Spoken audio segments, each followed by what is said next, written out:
back to Tokusatsu Girlfriend. I'm your host, Lore. Yeah. And I'm joined by my boyfriend taking me on this wild Tokusatsu journey. Squall.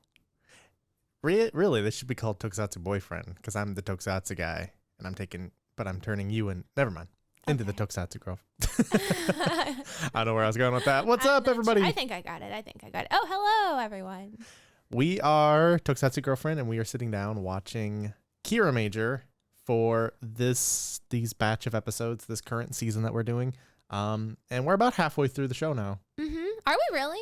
I said like I knew, and then my brain was like, wait, you don't know that, girl. There is 45 episodes, so yes, we are more than halfway. Over the hump. Officially over the hump. Well, once this episode's over, we'll be healthily over the... Or on the downward spiral? That sounds like it's bad. No, Sentai has upward spirals for the last episodes. It's if you can get past... Obviously, like episodes like 1 through 8 are usually a really good, healthy bunch because it's a new group. You're kind of learning who they are. And then once you kind of get into that stretch, especially older Sentai, you don't sometimes get a 6th Ranger. Yeah. And it really Wait, sometimes you don't get a 6th Ranger? No, they introduced that back in like Jew Ranger. Oh, okay. So like sometimes older Sentai didn't have 6th Rangers, and so that slog of, the later teens and like into the 20s, sometimes even the 30s, and they don't have the final arc going just yet, it could be really tough. But we saw in these few episodes that, we're getting into the final arc. Well, not the final arc, but like we're moving towards... We're getting there. Yeah. They're introducing new people, which is always good. But I'm getting ahead of myself. Let's talk about episodes 24, 25, 26, and 27. Wait, Okay. Is that right? Yeah. 24, 5, 6, 7. Yeah, okay. Yeah, that's right. Okay, so let's start off with episode 24. Let's start a band. Making the band. Yeah. MTV's Making the Band. Yeah, What? that? Nobody listening remembers that. No, okay. Yeah. I was asking you. Oh, yeah, of course I remember that. I'm old. Well, We're old. We're old. Yeah. Anyway, this is Kiramager's Making the Band. Right. It starts out with Sayo, and she's got a band called The Doctors. The Doctres. The Doctres. And as the name would imply, I assume they're all doctors. I guess they never really clarify whether they are or not and confirm that. Yeah. But I assume they are. They're all coworkers. They just have the little, the doctor outfits. They just bought them off of like Amazon or something. Right. They have a whole theme they're working with.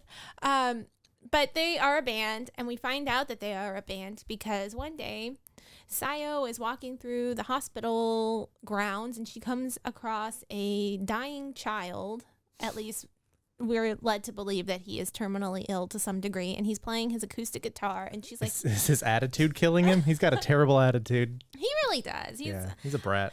Well, I guess we shouldn't talk ill of the ill. But he's just like playing music, and she's like, that was incredible. And he was like, no, it wasn't. I fucking suck. And she's like, no, don't say that. He's a typical musician. I loved it.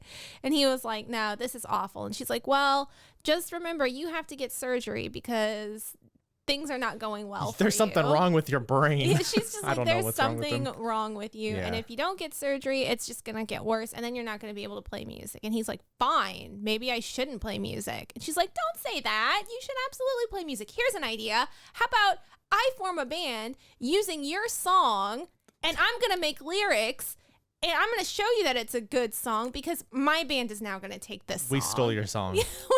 Hopefully the surgery goes horribly wrong and you die and I never have to see you in court. It was a really... My song now. Beautiful way to say I'm stealing your song. This episode, the monster of the week creates really violent music. Yeah. And causes 3 of the 4 Doctres to get into a van accident. He did. He was like, I don't know what happened. I let go of the wheel. So then she's like, well, what are we going to do? We have to steal this kid's song. The battle of the bands is coming up, you guys. So I can't remember whose idea it was. Was it Juru's idea? It's always Juru's. Okay, he was like, guys. Juru's the little shit disturber. We'll be the band. We'll help you steal this song. We'll do it. We will take the song from the kid. We'll do it. And he's like, I know that Cinna, she used to play music, and she's like, I played a little bit of piano a long time ago. And he's like, that's great. And I know, Shigeru, you played bass. And he's Bass detective. Bass detective. Or bass attorney. That's bass attorney, yeah. I was like, and he's like, that was for a role. And then he's like, Tame, or no, Tame's stone was like, give Tame anything and he'll play it. And he's like, that's really not true, but I can't sing. And Jiro's like, see, we've got a whole band here. I'm also here. Let's do it. So and they practice all through the night to... Surprising no one, they sucked at first. And Sayo goes off on them. Yeah. She's like, oh my God, you're not even trying, Tame, and blah, blah, blah. And then everyone's like, this is your fault, Juru. Oh, we also forgot to say that Takemichi, they don't want him in the band at all. Oh, yeah. He comes, which is great. They were making plans without him. And then he shows up. And I think Sayo even said, what are you doing here? Like, as if he's not a Kiramager. Where did you come from? She's like, what? What are you doing here? I thought that was great. Yeah, they make him a roadie. He has to do all the hard work. What's a roadie? And she's like, oh my God, it's so important. Every band needs one. And Mabushina, you're going to become what's called a groupie. Oh my God. It was just so funny. So yeah, they practice through the night. And they do it. They get good. But of course the Marks is trying to like ruin things as they are wont to do. Yeah. Comes back after his antenna is like glued back on that Shigeru had previously sliced off. Yeah. And he's wreaking havoc. And he with the musical musings of Uncle Ring Pop is Garza playing some. I always forget his name. It's always just Uncle Ring Pop. And then I'm like, oh yeah, his name's Garza. He's playing what is described as brutal metal music. Hell yeah, mosh pit music. Yeah. You and I both have different interpretations of mosh pit music with your punk shows and my heavy metal shows that we went to as kids. Punk shows, punk kids would gotten beat the shit up versus the metal kids. Your face. Let me tell you about a Kansas City handshake and the KC shuffle. We had 3 people die one night in one showing at a Rochester show. Meth doesn't count. No, they fucking fist fight each other in the mosh pit. 2 of them got killed, and then the one got out of the mosh pit, and then his buddies beat the shit out of him outside the show. I didn't know people got so worked up over Yellow Card. It's not yellow. That's not metal. I hate this. Anyway, he absorbs the kid because they turn the kid to the dark side. I don't know how they get their hands on him. He's like sitting on a park bench outside the hospital, and the Marks shows up and is like, hey, kid, I'm going to turn you evil. And he's like, okay. And then when the final fight comes, the kid's evil. And they show he's evil because he's got really bad bags under his eyes. Yeah. Like he hasn't slept. And they're like, see, he's evil now. And I'm going to absorb him. So you guys can't. Maybe that's his illness. Yeah. He's evil. Oh, I never thought about that. Maybe that is. You know what else is evil? They use a Blue Yeti mic in this to transmit the music. I wish I knew. Blue Yeti is like, it's like a $100 mic. It's like a really shitty, like, I don't know what I'm doing with audio, so I'm going to buy this mic because it's $100, so it has to be good. But it's clearly. Blue Yeti's usually like the entry level. It's not very good. Like these mics that we use are $100 too.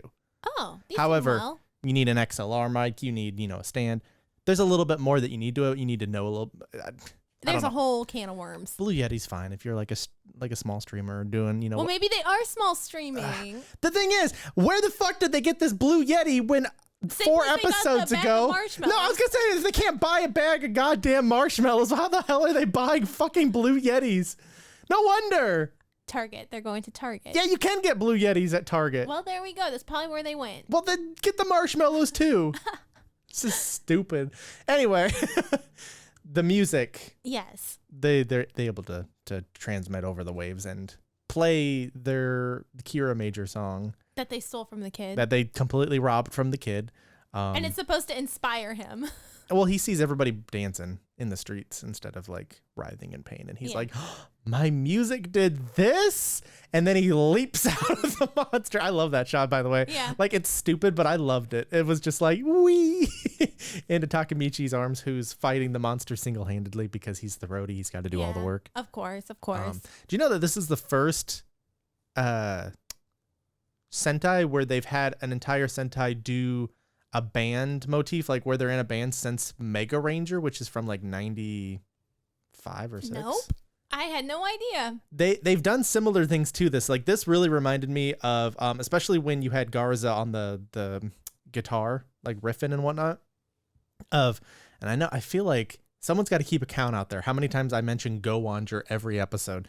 But Go Wanger had one of the greatest episodes where they had this monster that absorbs music and sound, and so like the things that it doesn't like, it makes it grow bigger and bigger until the point where they can't even stop it in their gatais. Oh wow, that's intense. And so they have to form a band to stop it, but they don't actually like all form a band. The Gold Ranger, he's an actual musician IRL, and so he like playing one of his songs, and then you have the three the three generals. They like form like a metal band, and it doesn't work, and then they even do like a cutesy weird like 70s pop band, and it doesn't work. And the 3 girls, so you've shown me this. Yeah, you got yellow, silver, and then what's her name? Oh my god, why am I I'm blanking on her name.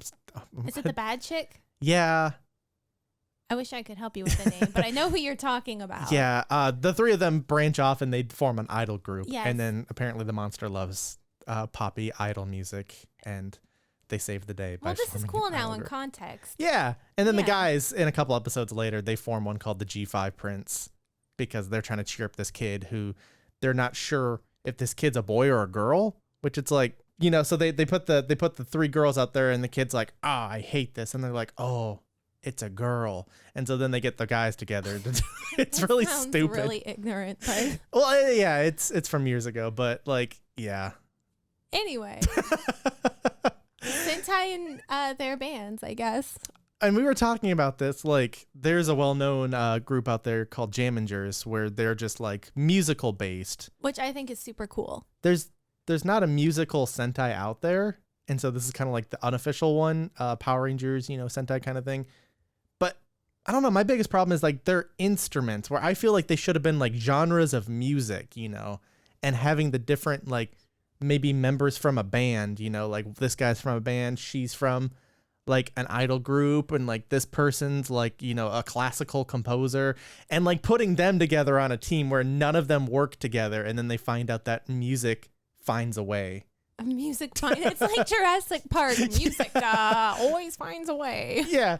Maybe their mega zords can be like dinosaurs too, to tie it in. It's a Jurassic Park cross music theme. Okay. Honest to God, though, I wouldn't be surprised if it's sometime in the next 10 years that's that's a Sentai we get. I mean, technically Kyoryuger did dinosaurs and music. They did? I thought that was... It's musical based. They do like a dance before they fire their gun. I think I'm thinking of Q Ranger. That's the space one. Yeah, I'm like, wait, what? I don't know what I'm talking about. I'm out of my element. Sorry. Anything else we want to talk about on this episode? It was kind of... It was... Yeah. I was hoping... I don't know if the 3 guys that were the doc trays do the opening. I always like to see the people that perform the songs in the show. Yeah, that would have been cool. And I don't think that was them. Oh, I did just think of something. Okay, I did like at the end for the end theme song when it shows them playing, and that cut that I thought was so... With all of them in their like civilian clothes with their instruments. You really liked Pink's outfit. Oh my God, how could I forget that? Yeah. Oh my God, that is a 2.5. That outfit. I loved it. That is the cutest outfit. Oh my God. Where can I get it, girl? That's what I'd like to know. It was super cute. That is worth mentioning. Thank you. You're welcome. All right, moving on to episode 25. This episode was called The Cute Shrine Maiden. And I immediately thought of Sailor Moon. Yeah. As I always do. Sailor Mars. My own cute shrine maiden. This episode was kind of spoiled for me because I already know. Oh, it was? I already knew the twist. Oh. I knew that she was a main character, but I knew what she looked like just because I'm on Twitter and I see like posts all the time with her. And so when I saw her, I was like, isn't that... Well, see, I'm a dumbass because I've seen her transformed or whatever, like that form of her. And I've been keeping a mental note. I'm like, we haven't seen that chick yet. Where is she going to come in? So I know what she looks like, but I was still what about this dark, brooding girl? that literally like looks pissed off the whole time. Well, I was like, oh, that's her. I chalk that up to her being an yes, that's her. alien. I don't know. The whole time I was like, who's this? Who's this gonna be? And I think that's really good because like you would see an episode like that where it's like a one-off where it's just this alien girl that learns how to be human and like she goes back to the stars and like she smiles at the end and she understands and you're like, oh. I felt like as dumb as Tame when you said you liked humans. Like, that was me on the couch. Wait a minute. You said you liked humans. Yeah. Yeah, so I felt swindled. With Yodonna. Yeah, I did. Yeah. I like her outfit. I do too. No, she is not to be truffled with. That's for sure. Yeah. I don't know. I like when they introduce new villains. Same. I feel like the shows are really top heavy, and then usually like the last like 5 or 10 episodes, they'll introduce like the main villain that you should have been worried about this whole time, and you're like, ah. But I feel like, again, going back, point of reference, Shinkenger, they had our main 3. They had Dokuku, they had bling bling bling. Tarnished Dayu. Oh yeah, my Dayu. Girl. Yeah. I love her. She's my favorite. And then they had little squid guy. And those are like pretty good like little trio of bad guys. And then they slowly introduced Juzo. Yeah. And I'm like, okay, this is cool. Then they introduce, a little bit down the line. But like, I like when they do that. They don't just give you everybody right off the bat. Yeah, they're not just like throwing everyone in a bag and saying, okay, here, this is it. These are your villains. Yeah, I don't know. It's kind of like it's like the 6th Ranger of villains. Yeah, you're right. And especially because she takes the 6th Ranger's transformation device and makes it out of mud. Yeah, she's like, yep, this is it. And yeah, but is there anything really like big that happens in this episode? I wouldn't say big. There were elements that I liked about this show, just like small little things. Like, for example, I ended up really, really, really loving the combo of Juru, Tame, and Takamichi. Like, especially when he finds that 3rd Grantor Stone. I guess that's kind of important. They're You're right. like, we're still going for the Grantor Stones, which we're gonna revive Crystalia. Yeah, even the Kiramagers were like, wait, what? But she's fine. Why do we need to? And he's like, oh, it's big picture. We're gonna. They've already forgotten, just like us. But so the 3 of them go on a treasure hunt for the 3rd Grantor Stone, and I never thought that would have been a combo that I liked. But my favorite part of the whole episode was when he did find the Grantor Stone, and there's such like, I don't know, dude bros about it, like, he got it, yeah. Like even Tame, who was like totally wrapped up in this girl, immediately is like, whoa, he got it. And they like run over to each other and are like jumping up and down like, yeah. I loved that. I was like, these are the biggest dinguses and I love them. They're so great. So for me, that was the highlight of the episode. Dude bros. Mm-hmm. This is a 2-parter, by the way. I figured. Yeah. Just the way it ended didn't really clear a lot up. I know we're going to see some crazy stuff in the next episodes. So I don't know. I really liked Yodonna and I like her introduction. I'm not a big fan of the tongue thing she's doing. I don't know if that's like a fan servicey thing or I don't know what that's about. Are we supposed to be like, oh my God, she's evil? Look at that. Look at her. Kind of like, oh girl. I don't know. I think it's more of a fan servicey thing, not necessarily like evil. Okay. It's like, well, at least supposed to be like cutesy, like hot thing. I don't know Oh. that she does to like, I don't know. It leaves me confused more than anything. I'm like, I Just was afraid of you, but then you did this. Like, cause she kind of makes the other villains seem laughable and silly. Like I'm like, oh my God, this girl means business. Yeah. To be fair, I hate the villains in this show. Garza doesn't really bother me, like, cause he doesn't do anything. He's just sitting there. on his hands Literally, the whole time. I think it was. I can't remember It's if it this was this episode where he's or just peeping around the cars. Yes, where he's Yeah, not it's this doing it. He's episode. just like looking around the cars. I'm like, Garza could go in there and just like straight up kill Tommy Tomo. Because he's probably the Garza, weakest one. more like Karza. Because he's hiding behind. Because he's hiding. car. Yeah, Okay. get it? Sure. But Thank you. I don't know. And then like the marshmallow guy. Crunchula, which Crunchula. sounds like a crunch bar. No, it sounds like a crunch wrap. Yeah. Yeah. Food. It sounds Food. like food. Yeah. Which I don't know. I really don't like the villains in the show. They don't seem intimidating enough to me. They don't seem like a problem, and we talk about like, you know, like the great emperor, but we haven't even seen him. It's literally just an image. And him laughing like, oh. So I wonder if we'll see him by the end, or if it'll just be like this like dark void that he's on the other side of, that they have to like in this episode they show like she's gonna create like a circle, and he's gonna send all these like monsters with cars for faces or something. You know, like I feel like it's we're not even gonna see him, or it's just gonna be like a dark. What if it's a huge twist, like a huge reveal? Like what if it's King O? It's not. Well, it won't be that. Why would it be that? I don't know. Oh, okay. I don't know. I thought you were being serious. I'm like, what? No, I'm just trying to guess the. It's Dr. H. Oh. Mr. H, whatever. Is he a doctor? I think he's just Mr. Okay, Mr. H. Dr. H is his dad. Yeah. That's him. He's part of the doctors. But I know this won't happen. I like the actress for Yodonna. I think like she could play one of the Kiramagers. Like, you think she could switch teams? Yeah, they do that. You know, like she could be like the purple Kiramager or something. Ooh, that'd be cool. Yeah. I'd like that. They already have a purple cockpit. Blacker. That's true. Garza. Well, Garza could. I don't think it's gonna happen. Just because the show's already pretty much over, and COVID kind of ruined a lot of things. But if they ever come back for like a V Cinema, or if they come back for a Versus, if Yodonna survives, or if they whatever, who knows? Who knows? But we'll see. We'll see. All right. Anything else on this episode? No, I guess not. No. Last chance. I'm thinking, but no, I don't think so. I just really wanted to talk about. They're like, yeah, we got the Greater Stone. I think that's like one of the only times I've liked Takemichi so far. He has his moments. It does. He's kind of, I don't know, he's beginning to be grating on me a little bit. Yeah. He has his moments for me where I'm like, okay.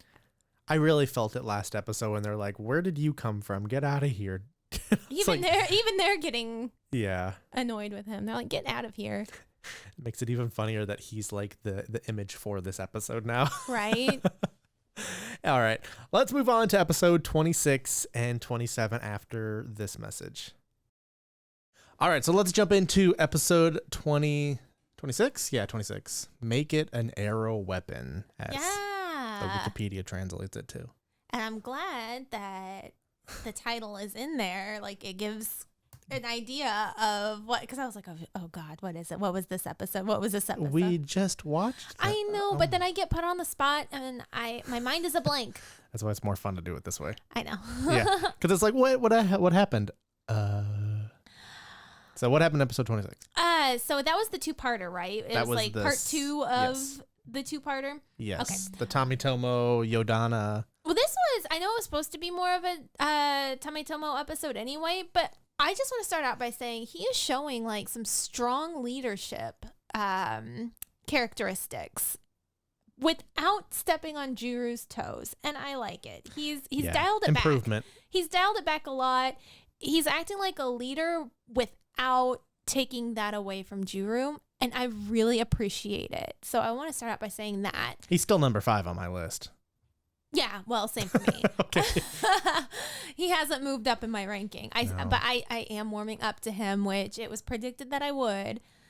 But what happened in this episode? What happened in this episode is that Yodonna is given all of the Muddites and the marksman power-ups. The bomb, yeah. It turns them into Bomb Sentai. Yeah, which the Bomb 5 or something like that. Yeah. I liked that. I like the name. She's given them all crazy power-ups, and the Kiramagers cannot handle it. Like, they are just like, this is really hard. And they are getting their asses kicked so hard that they even unhinge it. And I remember I turned to you and I said, that's how you know it's a serious fight, when they get their asses kicked so hard that they get kicked out of their transformation. And then the villain has to make up an excuse why they can't kill them right now. Right. Well, it was funny because you even said, she's like, okay, I said, kill them, get them right now. Yeah, what are you doing? Like, I'm out of here. And you immediately were like, what? Why? They're obviously on their, like. And Tommy gets up and he's like, you're going to regret this, you dumbass. What are you doing? Finish us off. So I just thought it was funny that you like said it, and then immediately Tommy gets up and he's like, you should finish us off. You're going to regret it. I've talked about this before. Like, a lot of people are like, that's just like Sentai. Like, that's a trope. That's something that they have to do. And it's like, no, they don't have to do. they don't have to do that. They could figure out smart ways to get them out of danger or to have them not, instead of them just being like, nah, I don't feel like it. I don't know. It's overused. I was just upset because I don't know. This show's been really good. It's hitting all the parts. And now that we got Yodonna and she does overpower them and they need a new power up to stop her and the powered up Muddites, she doesn't kill them. No, she could have right there. She could have landed the finishing blow and she's like, I'm out. I'm done playing with you. Why leave it to chance? Because villains always do that. And that's just the thing. It's dumb. I'm sorry. I know she is, just from what I've seen on Twitter, Toku Twitter, she seems to be a well-loved villain. I do like her.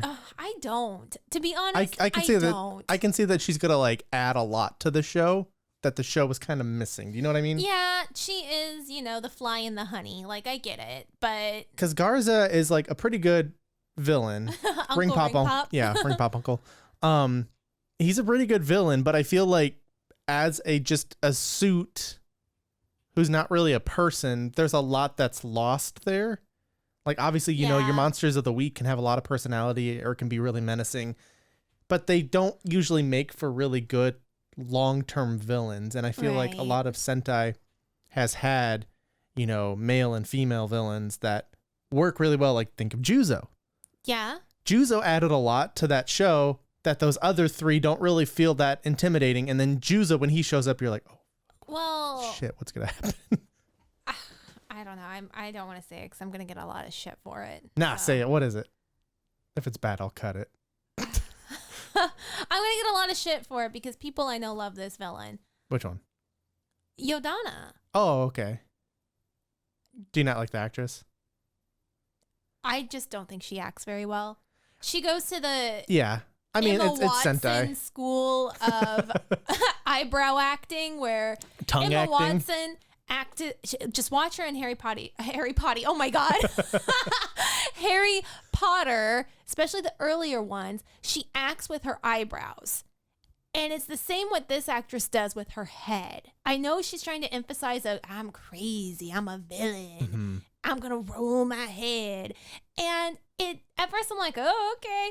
And then after even just an episode of it, I'm just like, all right, I'm kind of done with this villain gimmick. Like, there's a reason probably why she didn't make the team for Sentai. Because obviously, like, Kamen Rider for a long time, literally, whatever boy won like the best looking in this like contest would become the Kamen Rider. And they did that for many years. So it's like, oh, this guy won. He's probably going to be Kamen Rider. And, oh, there he is, I think the same thing happens with like Sentai. They get a lot of like these young boys and girls and like test them all together, and they're like, these ones are really good. They could do something here or there, and they try to find places for them. But again, a lot of them haven't really done acting jobs before, and I haven't looked into her, but I don't know. I don't mean to be shady or rude or anything. It's just, and I would probably like her character a lot more if a lot of those gimmicks were kind of turned down a bit. Like, you don't need to roll your head every time you're on camera. Think of Neil Patrick Harris in How I Met Your Mother season 1. It doesn't quite have the same impact as Neil Patrick Harris in the final season, Like, I feel like definitely if we go back and watch episode 0 or episode 1 of Kiramager, like Juru, I couldn't stand for a while just because of how he would act and how he would kind of like overdo everything. And I think that's per the course for everyone in Sentai, except for Shigeru, because Shigeru isn't. He's perfect. He's acted. He's done many jobs before, so he knows kind of how to go and jump into this vibe. But I feel like, obviously, it's her first episode. I don't know. I think she might get better. And I don't mean to like just. God, I feel awful. I'm not trying to shit all over this actress. It's just I feel like some of those gimmicky things, they're distracting from the character, and that is why it's getting on my nerves. I don't think there is a character. I think that's what they have to do to kind of distract the children watching, that there isn't actually a character here. Yeah, I'm probably taking this way too seriously. You're not even discussing this episode. They got a power up. Yeah, they get a power up. Made Mabushina cry. Well, they're like, we've got to use the Granner Stone, because after they get their asses kicked and go back to Carrot, and they're like, oh my God, that was terrible. In comes Takamichi, and he's like, hey, I got my ass kicked too, but I got the Granner Stone back. We can use this to overpower the Jackson Pollock them. Granner Stone. Which apparently when they overpower themselves, like when Yodonna power up all they turn into shit. They do. I'm sure it's supposed to be actual mud, but that's not what it looked like. It looked like a cow pie. Be serious. Like a fresh, wet cow pie. It was really gross. And so they're all like, oh shit, Takamichi brought the energy thing. Like, this is wonderful. We'll just power up. Duh. And Juru is like, not so fast. I don't want to turn into not. mud. We are not doing that. And they're like, what? But we have to save the world. And he's like, I don't care if it does save the world. I won't let you. And he runs out of the room with the Granner Stone. And they're just like, okay. And then immediately, oh shit, here come all the Muddites and all the bad people. They're all over the city. The bombers, yeah. And so they have to run off like Juru, but we don't know where he went. He's just gone until we see he went back to the shrine to have a little, talk with Priest Man. Thank you. Who apparently counseled King, what's his name? King O. King O, yeah. In the ways of archery, and he laughs like a madman. And it just reminded me of the movie We Need to Talk About Kevin, which is about a school shooter who goes to school with a bow and arrow. Yeah, instead of like a gun, he goes to school and does a school archery practice on his classmates. Yeah. And that's like I don't know. It's a good movie, by the way. It's really good. It's very tense, and I just spoiled the ending, but whatever. It's been out for years. But like when he was laughing and just like holding the bow, I'm like, oh my God, we need to talk about King. And then he's like, fine, you know what? To break this tie, I'll shoot it through two. Yeah. And he does it, and it cuts back to the priest and the face that the Scared. priest has. Terrified. It's probably my favorite shot. I love it. It's you know funny. who would have been better to play that priest? Like, no offense to the guy who played the priest. What if they had Ryunosuke? No. Who did the water arrow? Oh my God. Don't get me started on my favorite. Okay, we won't. Anyway, so everyone's getting me started a little. Everyone's getting their ass kicked, and Mabushina's crying because they're slapping Senna around. But that gave him inspiration. The talk with Priest Man. Oh yeah. Gave him inspiration. So because he's got phoenixes everywhere. Yeah, and which so you would have thought he would have thought of that earlier. It's I not mean, the first time he saw Phoenix. You got to remember the show's for children, so they have to completely every week have to retell you what happened. I know. But yeah, he figures out the Phoenix thing. He makes a bow and arrow, and they with become Mabushina's tears. Yeah, with her tears. Luckily, she was crying already. Yeah, he's just gonna come in and tell her she's gained weight or something. Yeah, make her cry. Something horrible. Pinch her. Yeah, I guess she's rock. You can't really. Yeah, you can't. He'd get pinch. hurt. Maybe punch. I don't know. Oh God, it's different for them. He's just lucky she was already crying. That's true. But he makes this bow and arrow, and he turns his entire team into Garo. Yeah, they count down. They count down. They got the 99.9 seconds. And they're doing all these crazy, like, acrobatic moves. I love, especially Sayo's, the way she, like, hops up on the shoulder and is like, pew, pew.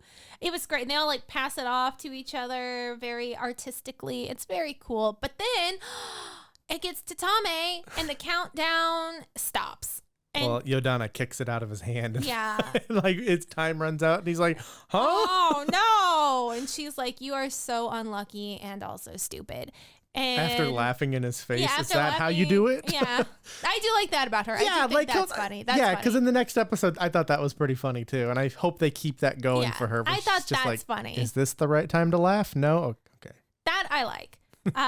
But she's just like giving him a bunch of shit. Just like, I'm sorry, I'm cussing so much in this episode. It's okay. You know, we're just excited because we're doing these episodes now weekly. Yeah. So it's an exciting moment.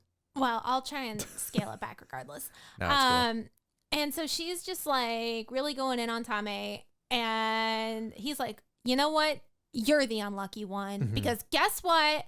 I have Fred. I have the power of friendship. He does. He literally says, because I have friends. And then she has a flashback about them being friends in the parking garage. Anyway, Takamichi's doing the splits between two trees. How long was he there is my question. Like, is he like, okay. What if bomb number 2 ran the other way? Yeah, there's and he would just would have been awkwardly like planning and just let's hope this works. Let's hope they come this way that went into this. But yeah, he's doing the splits between two trees for some reason.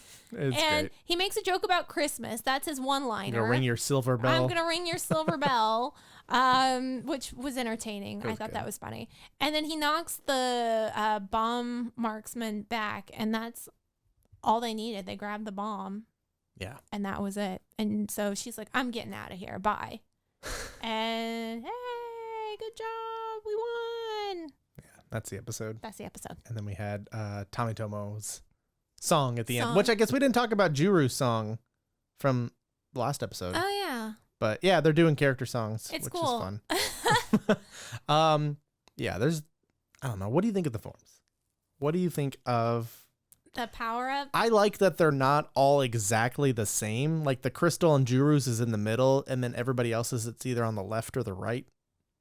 So at least it's not all the same design. Like they didn't just copy and paste it onto everybody. Yeah. Like they're unique to each and every one of them, but they're ugly. They're ugly. I'm glad you said it, because I'm like, am I supposed to like these no matter what? Is that like part of being a Tokusatsu fan? Is Not really. Like, did you like the Shinkenger power-up jacket? No. Sometimes they work, sometimes they don't. Like Gosager, they fought with like fish bowls. Yeah. They had like fish bowls on a staff. The power-ups are always kind of a hit or miss. I feel like Kamen Rider does it pretty well because you're kind of forced into this power-up and you see it a lot. So it's not just like it's either this or that. Yeah. And luckily we only get these for 100 seconds. Good. So, but I don't know. I like the idea that it's a weapon that gives them the power. Do like that. And they share like it that. too, which is also really cool. Because a lot of this is like Shinkenger, they have to share the jacket, so everyone gets the jacket at some point. Yeah. But this, they all get the power up, which is great. But they all have to share the weapon. Yeah. Except what I really liked in this, Tomitomo was still fighting with his normal gun. Yeah. Which I'm like, okay, cool. Because like I had that kind of in the back of my head, like, can they only fight with that weapon? And I saw him and I was like, okay, cool. But yeah, anything else to say on this episode? No, not really. I think it was pretty good. It It was good. I enjoyed watching it. It gave Tomitomo some brownie points for me. Yeah. Let's move into, I think, the cream of the crop of these episodes, which is episode 27, John Speak. You were so happy about this. Big pinch runner. I forgot. So obviously, like we talked about, the SCRCT or whatever the hell the corporation that Senna runs for or is sponsored by is Geki Ranger, which was my first Sentai. And so I totally forgot when Twitter went nuts that these two characters who are mom and daughter reappeared in Kiramager to be in an episode. So when I saw like that, like when the episode started, I was like, oh my God, yes. I'm not going to explain anything to you. That's literally what he said too, is I'm not, because I'm going, what? Huh? Like I felt like I wanted you to when she's like, what does this mean? Stop using these words. I was like, hey, that's me. I wanted you to explain the episode not knowing what they were talking about, but then after the intro, which they're updating, which I love, they gave us the They're full like, by the way, Geki Ranger rundown. Rangers. I was like, oh, damn it. I wanted her to be really confused. But the things that this harkens back to, because Geki Ranger, like I said, is my first Sentai. Yeah, like, I remember. You always remember your first Sentai. And a lot of people's it's Gokaiger, so that's why Gokaiger is praised as the great all BL. But to me, I feel that way about Geki Ranger. Like Geki Ranger can do no wrong, even though I know Geki Ranger is not the greatest because I have good introspective. Just all the little callbacks that they had. Like I loved both of these characters returning. And you were even like, who's this 12-year-old, What does this 12-year-old know about running? And it's funny because she was 12 in the show and she still looks pretty small. She is not aging. Good for her. Yeah. Mom, however, Miss Miki. She looks like she aged maybe 2 years. Yeah. But, you know, they still look exactly like their characters. They and look like, great. They look wonderful. Oh, but I just loved all the little references. Like, you know, like when she was beating up Garza, when I forget what the younger daughter's name is. She did the dance that she taught the Geki Rangers how to dance in fluid motion in one episode. She was going for it. Like that was okay.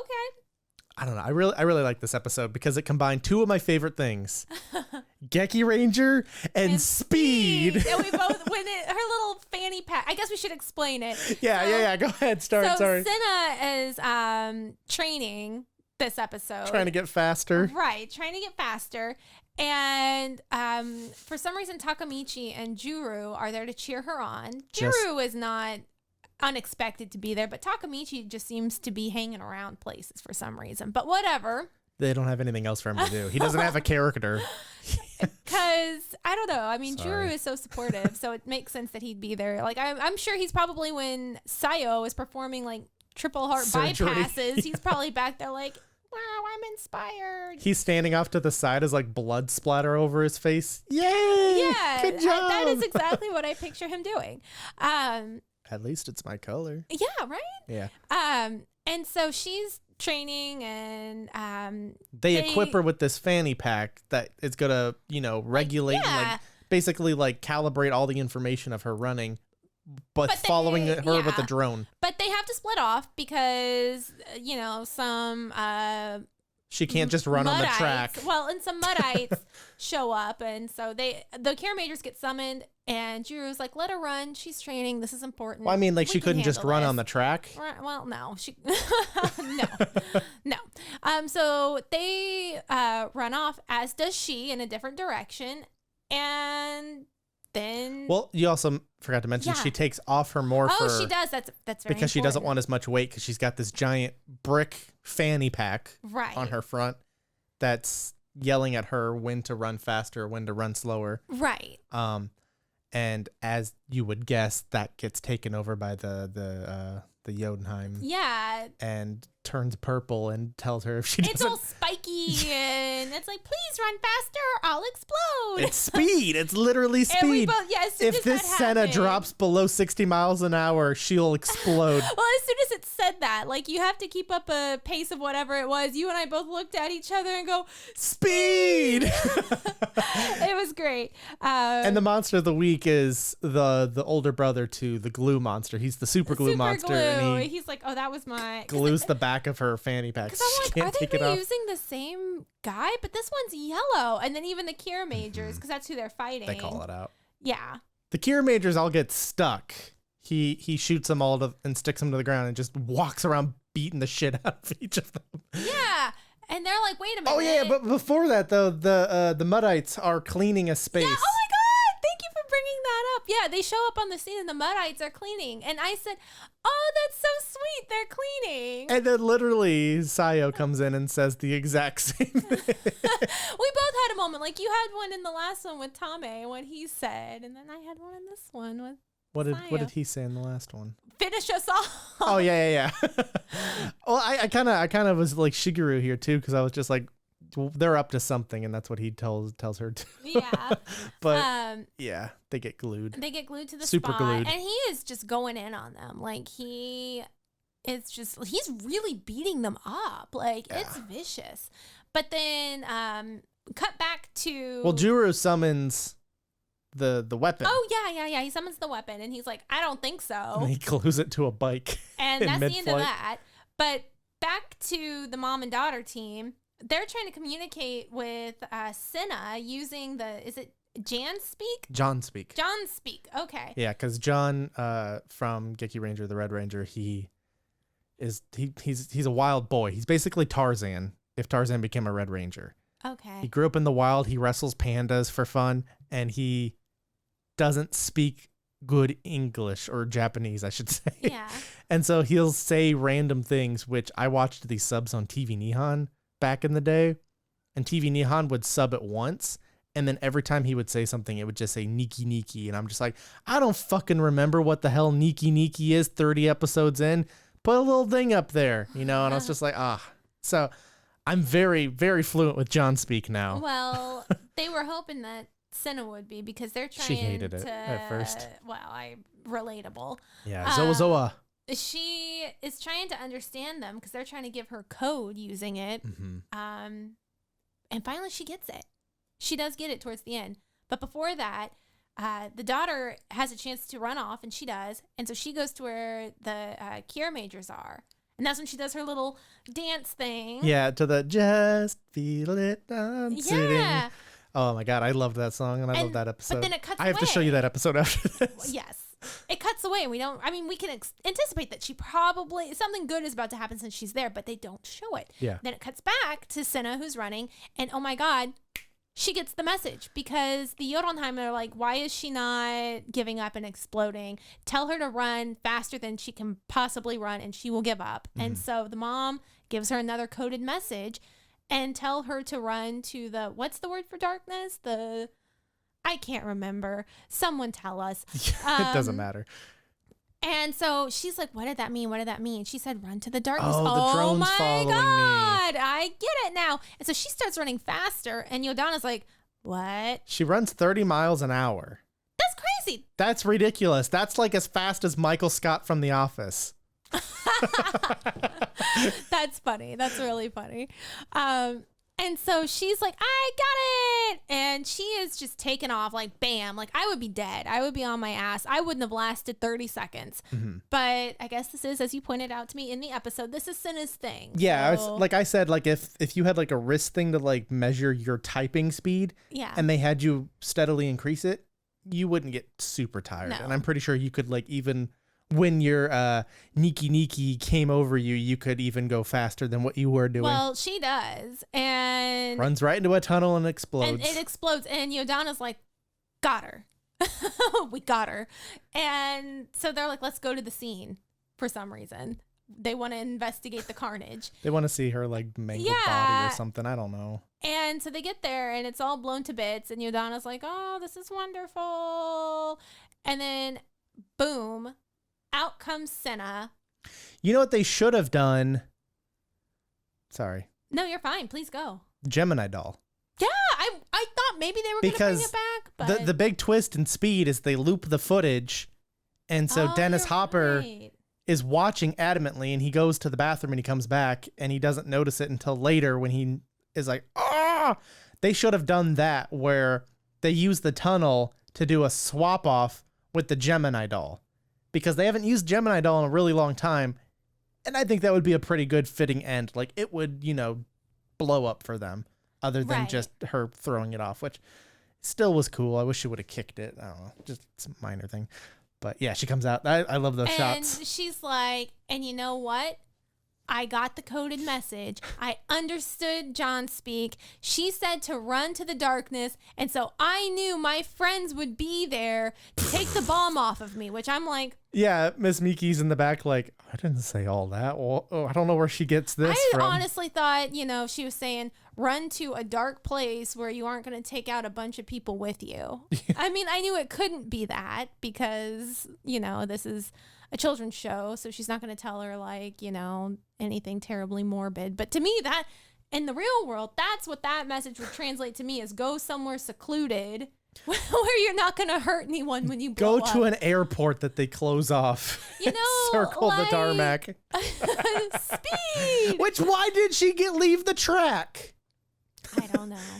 This could have all been solved, maybe, if she just had not left the track. True. Because then they could have had, they could have done that. They could have done the Speed ending where they have Gemini doll keep running. And then Senna shows up and starts fighting them in there. And they're like, what? Well, also, what is the point of them trying to push the limits of humanity? That's like their experiment for this episode. Man, I don't know. They also team up. Uncle Ring Pop and Yodonna. Forgot to mention that because it was inconsequential. It happened like 3 seconds. Yeah, like they teamed up. So they're both in on this and they're trying to figure out how many licks does it take to get to the center of Uncle Pop? Yeah, exactly. I don't fucking know. Well, they're trying to push the limits of humans for some reason, and I don't know why. But they are. And they just, once she's back and they're like, and now we're Kiramagers and we're going to kick your ass. They're like, you know what? Actually, we're out of here. Well, no, because they all had their moment. Miki Jr. grabbed the bike with the arrow thing, and they were able to defeat the monster. That was like the funniest part of the whole using it glued to the bike. Yeah, that they lift up the bike for Juru, who's still glued to the spot, to defeat the monster. the arrow. That was so funny. And they all got their power up, and they all gave him their Kira mentality. And then Green obviously had to get hers too, because everyone has to get equal spotlight. Yeah, so that's what and she was going to shoot her point blank, remember? Yeah, she was. I don't know if anyone has ever played Clock Tower 3, but that's what it reminds me of, is when you get into the boss battles and the girl, if you hold down, she's got a bow and arrow. Yeah. And if you hold down triangle, you power up your bow, and it just slowly glows like bigger and bigger and bigger.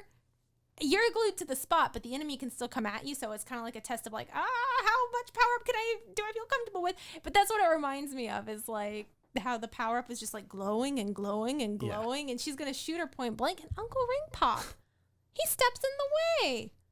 I would not have. And they say chivalry is dead. Clearly not in Jotunheim. And then they just fuck off. They're like, okay, that's enough for today. Well, he's like, I've never been attracted to people that aren't rocks before. I gotta protect her. And so then they're just gone. Do you think he gets his rocks off? Oh my God. Okay. All right. Yeah. And in the end, she beats her score and she wants to keep running. And she can speak John speak now. Yeah, it doesn't matter. We're never going to I talk love about that Geki they're Ranger like, again. The world is beautiful. And literally all it shows is some flowers. Which I agree, flowers are beautiful. Just a little but it's tulip just sandwich like, there. They could have shown so many things, different cuts of like things that make the world beautiful, but they're like, here's some flowers. Yeah. So yeah. And then we got Senna's song. I love Geki Ranger. I love how much love it's gotten in the years following its end. It was in Gokaiger.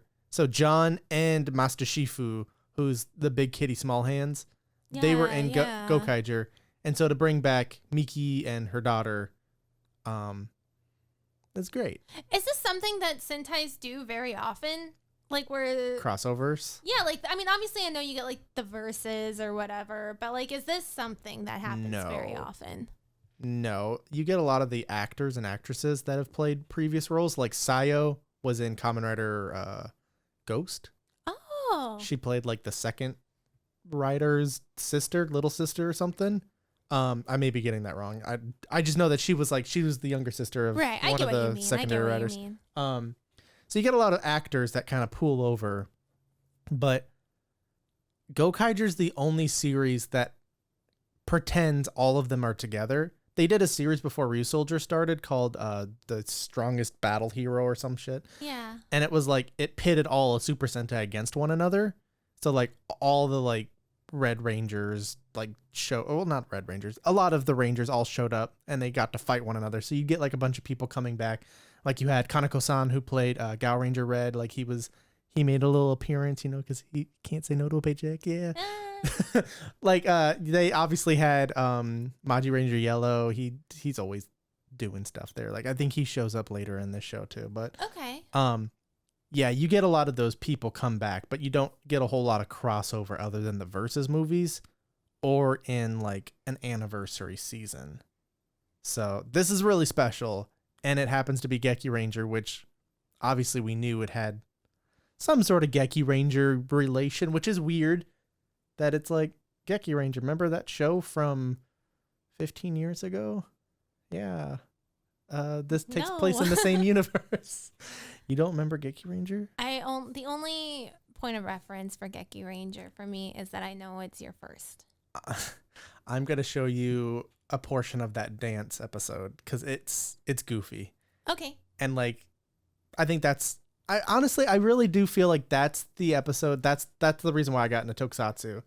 If Geki Ranger was any more serious, I don't think I would have enjoyed it as much. Or if it was any over the top goofy like Go Ranger was. Like Geki Ranger was right in the middle where there was enough goofy that you're kind of like side-eyeing it. Like, what? Yeah. What?